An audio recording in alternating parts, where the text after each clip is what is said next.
Sanki zamanın dayandığı, göy qapılarının sonuna qədər açıldığı və rəhmətin yağış kimi yağdığı bir gecə düşünün.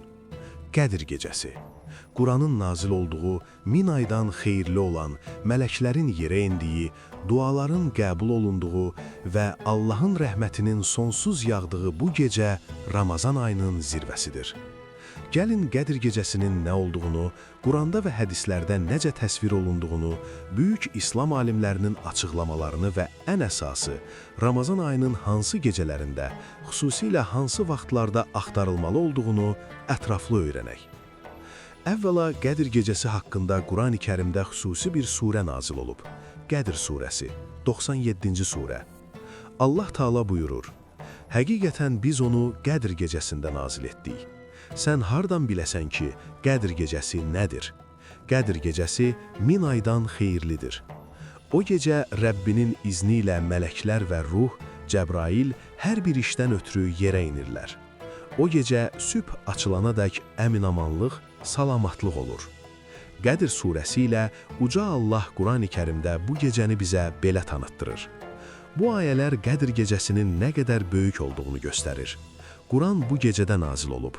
İlk ayələr İqra ilə başlamışdır. Həmçinin Bakara surəsinin 185-ci ayəsində buyrulur: Ramazan ayı Quranın insanlara hidayət olaraq nazil olduğu aydır. Duxan surəsinin 3-cü ayəsində isə biz onu mübarək bir gecədə nazil etdik. Bu mübarək gecə məhz Qədir gecəsidir. Bu sadəcə təqvimdə bir tarix deyil, bəşəriyyətin qaranlıqdan nura çıxdığı andır. Hədislərdə də Qədir gecəsinin fəziləti çox açıqdır. Peyğəmbərimiz sallallahu aleyhi və səlləm buyurur: Kim iman və ixlasla Qədir gecəsini ibadətlə keçirsə, keçmiş günahları bağışlanır. Buxari, Müslim. Qədir gecəsini Ramazan ayının son 10 gecəsinin tək gecələrində axtarın. Buxari. Qədir gecəsini son 10 gecənin tək gecələrində axtarın. Ayın axırına 9, 7 və ya 5 gecə qalmış. Buxari. Başqa bir hədisdə, hər kim Qədir gecəsi oyaq qalsa, günahları bağışlanar. Hətta günahları göydəki ulduzların sayı, yerdəki dağların ağırlığı qədər olsa belə. Bəs Qədir gecəsi tam olaraq nə zamandır? Peyğəmbərimiz Məhəmməd sallallahu aleyhi və səlləm bu sirli gecəni konkret bir günlə məhdudlaşdırmayıb, bizə onu axtarmağı tövsiyə edib.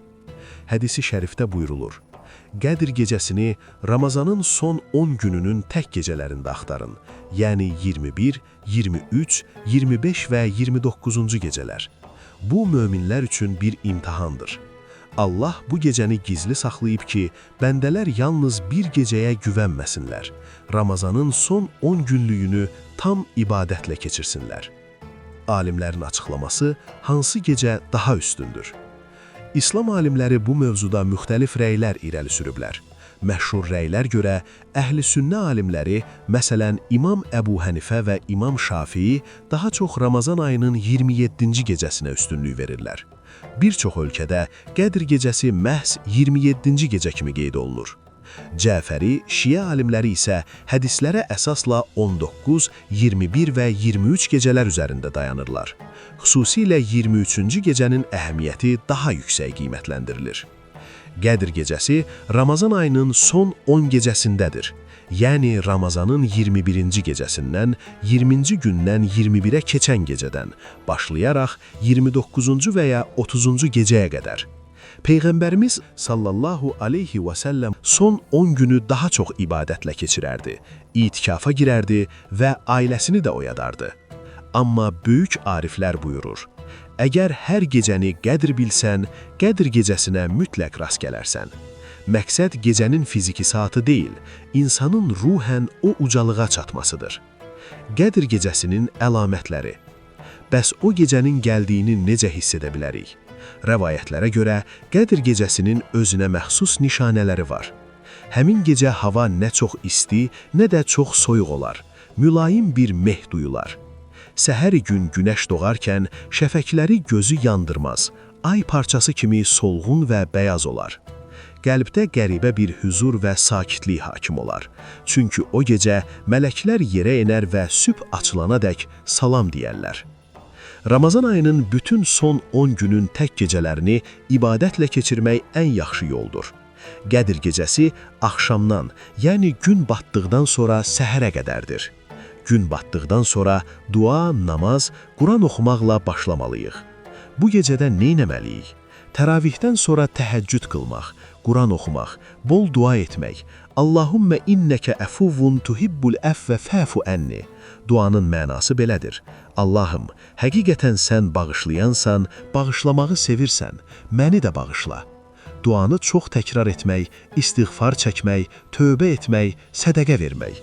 Bu gecəni qaçırmamaq üçün son 10 gün itikafa girmək ən böyük fürsətdir. Bu möhtəşəm fürsəti qaçırmayın. Bu gecə taleylərin yazıldığı, günahların bağışlandığı gecədir. Həzrəti Ayşə anamız soruşduqda ki, Ya Rəsulallah, o gecəyə yetişsəm nə deyim? Peyğəmbərimiz belə dua etməyi buyurdu. Allahım, sən bağışlayansan, bağışlamağı sevirsən, məni də bağışla. Ümid edirik ki, bu il Qədir gecəsinin nuru hər birinizin evinə və qəlbinə dolar. Bəs sizin üçün Qədir gecəsinin mənası nədir? Bu mübarək günlərdə dualarınızda bizi də unutmayın. Videonu bəyənməyi və daha çox insana çatması üçün paylaşmağı unutmayın.